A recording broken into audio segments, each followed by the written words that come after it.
प्रिय आत्मन, सहयोग में आज गुरु तेग बहादुर जी का एक पद लेने जा रहे हैं।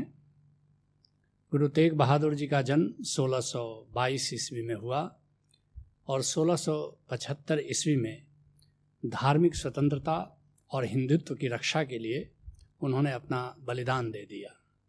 कभी कभी मैं सोचता हूँ कि आज जो भारत में धार्मिक स्वतंत्रता है, भारत में धार्मिक आज़ादी है, तो इसका बहुत कुछ श्रेय गुरु अर्जुन देव जी और गुरु तेग बहादुर जी के बलिदान को जाता है। गुरु तेग बहादुर जी बड़े सीधे साधे अंदाज में अपनी बात कहते हैं। तपस्वी हैं, बैरागी हैं, परम संत हैं और कहने का अंदाज भी बड़ा सरल और अनूठा है। कहते हैं, प्राणी कौन उपाय करे, जाते भगति राम की पावे और जम की त्रास हरे।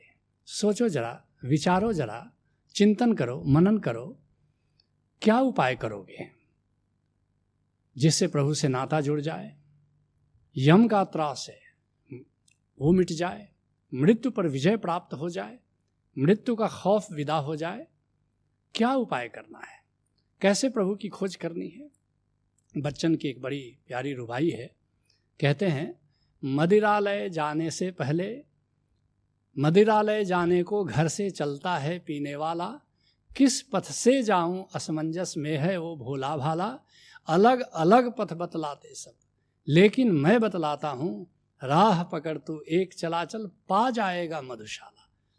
असमंजस में मत पड़ो, तुम चलना तो शुरू करो, मंजिल ही तुम्हें बुला लेती है, परमात्मा का चुंबक ही तुम्हें खोज लेता है। जिसके लिए भाई गुरदास जी कहते हैं, चरण शरण गुरु एक पैंडा जाई चल, सदगुरु कोटि पैंडा आगे हुई लेते। तुम एक कदम तो बढ़ाओ, परमात्मा करोड़ों कदम तुम्हारी ओर उठा लेता है। कहते हैं गुरु तेग बहादुर जी, प्राणी कौन उपाय करे, जाते भगति राम की पाए। एक बात याद रखना, एक ही जीवन का उद्देश्य होना चाहिए, राम भक्ति कैसे पालें।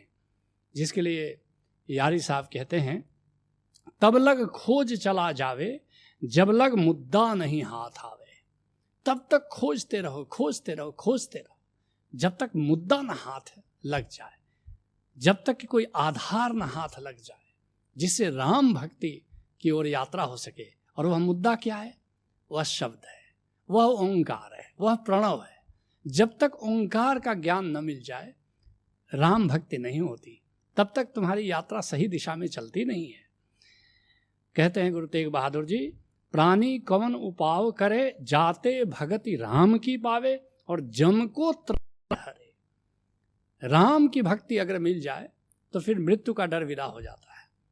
सच कहो तो एक ही भय है, मृत्यु का भय, और बाकी जितने भी भय हैं सब इसी मृत्यु भय के लघु संस्करण हैं। कहते हैं, इसी बात को गुरु अर्जुन देव जी बड़े प्यारे अंदाज में कहते हैं, राम नाम गुण गाइले मीता, हर सिमरत तेरी लाज रहे। राम नाम का गुण गाओ, राम नाम के सुमिरन में जियो। इससे क्या होगा? हर सिमरत तेरी लाज रहे, तेरी प्रतिष्ठा रह जाती है। तुम जीवन की बाजी जीत करके फिर जाते हो। अगर राम की भक्ति न मिली, अगर राम नाम से प्रीत न हुई, तो जितनी भी लड़ाइयाँ तुम जीतो यहाँ, जितनी भी सफलताएं तुम अर्जित करो यहाँ, लेकिन अंत में तुम जीवन की बाजी हार करके विदा हो जाते हो। कहते हैं गुरु अर्जुन देव जी, हर सिमरत जम कछु ना गए। अगर राम के सुमिरन में तुम जिंदगी जीते हो तो मृत्यु का देवता तुम्हारे पास नहीं आता। मृत्यु के बेला में स्वयं राम आता है और तुम्हारा हाथ अपने हाथों में लेकर के तुम्हें ले जाता है। कहते हैं गुरु तेग बहादुर जी, कौन कर्म, क्या कर्म करने लायक है जिससे राम की भक्ति हो, जिससे तुम जीवन की बाजी जीत करके जाओ। कबीर साहब इस बात को कहते हैं, कर्म कर्म सब कोई कहे। कर्म की चर्चा बहुत है, लेकिन कर्म न चीन्हे कोय। लेकिन क्या कर्म करना चाहिए जिससे जीवन की बाजी तुम जीत कर जाओ, इस बात को बिरले लोग जानते हैं। जो मन का बंधन बने, कर्म कहावे सोए। और याद रखना, जो बंधन बन जाता है वो कर्म बंध है, वो कर्म है। लेकिन कुछ कर्म ऐसे भी हैं जो बंधन नहीं बनता, वही कर्म करने लायक है। वह कौन सा कर्म है जो बंधन नहीं बनता? इसके लिए कबीर साहब से किसी ने पूछा है कि जब कर्म बंधन का निर्माण करता है तो ऐसा भी कोई कर्म है जो बंधन से हमें मुक्त करता है? कबीर साहब कहते हैं और कर्म सब कर्म है, भक्ति कर्म निःकर्म। और सारे कर्म बंधन का निर्माण करते हैं, इसलिए कह सकते हो कर्म है। लेकिन एक ऐसा भी कर्म है जो दिखता कर्म जैसा है लेकिन है निष्कर्म, है अकर्म। भक्ति कर्म निःकर्म। भक्ति कहने को कर्म है लेकिन वास्तव में वो अकर्म है। कहीं कबीर पुकार के भक्ति करो तजी भर्म। इसलिए कबीर साहब पुकार करके कहते हैं कि इसलिए नाम की भक्ति करो जिससे भ्रम का अंधेरा छंट जाता है। फिर कहते हैं गुरु तेग बहादुर जी, विद्या कहू कैसी, कौन सी विद्या विद्या है? इस बात को कबीर साहब से उत्तर सुनो। सतगुरु शब्द प्रमाण अनहद बानी उच्चरे। सदगुरु का शब्द प्रमाण है। सदगुरु क्या कहता है, संत क्या कहता है? वेद प्रमाण नहीं है, शास्त्र प्रमाण नहीं है, लेकिन सतगुरु का, जीवित सदगुरु का शब्द प्रमाण है। अनहद वाणी उच्चरे, जो तुम्हें अनहद वाणी का ज्ञान देता है, जो ओंकार का रहस्य खोलता है। और झूठ सब ज्ञान कहे कबीर विचार के। ओंकार के अतिरिक्त जितना भी तुम्हारा ज्ञान है वो सब झूठा है, जानकारी है, ज्ञान नहीं है। गुरु तेग बहादुर जी कहते हैं धर्म कवन हुन करई। धर्म क्या है, पुण्य क्या है? इस बात का भी जवाब कबीर साहब देते हैं, सुनो। कर्म फंद जग फंदिया। इस कर्म के फंदे से सारा जग बंधन में पड़ जाता है, फंस जाता है। जप तप पूजा ध्यान। तुम जप करते हो, तुम तप करते हो, तुम पूजा करते हो, तुम ध्यान करते हो, ये भी बंधन निर्माण करते हैं। जे ही शब्द ते मुक्ति हुए स्वय सो न परे पहचान। लेकिन जिस शब्द से मुक्ति होती है तुम्हारी, उसकी पहचान तुम्हें नहीं होती। अरे उसकी पहचान करो। और वह शब्द जिससे तुम मुक्ति की दिशा में आगे बढ़ते हो वह ओंकार है, वह प्रणव है, वह नाम है। उसको पहचान लो तो मुक्ति की दिशा में तुम्हारे कदम बढ़ते हैं। उससे प्रीति कर लो, उसकी भक्ति में पड़ जाओ तो मुक्ति का दरवाजा तुम्हारे लिए खुल जाता है। कहते हैं गुरु तेग बहादुर जी, कवन नाम गुरु जाके सिमरे भव सागर कौ तरई। इस पर जरा सोचो, इस पर जरा चिंतन करो, मनन करो। वो कौन सा नाम है जिसका सुमिरन कर गुरु तर जाता है भवसागर को? सारे नाम तो नहीं है।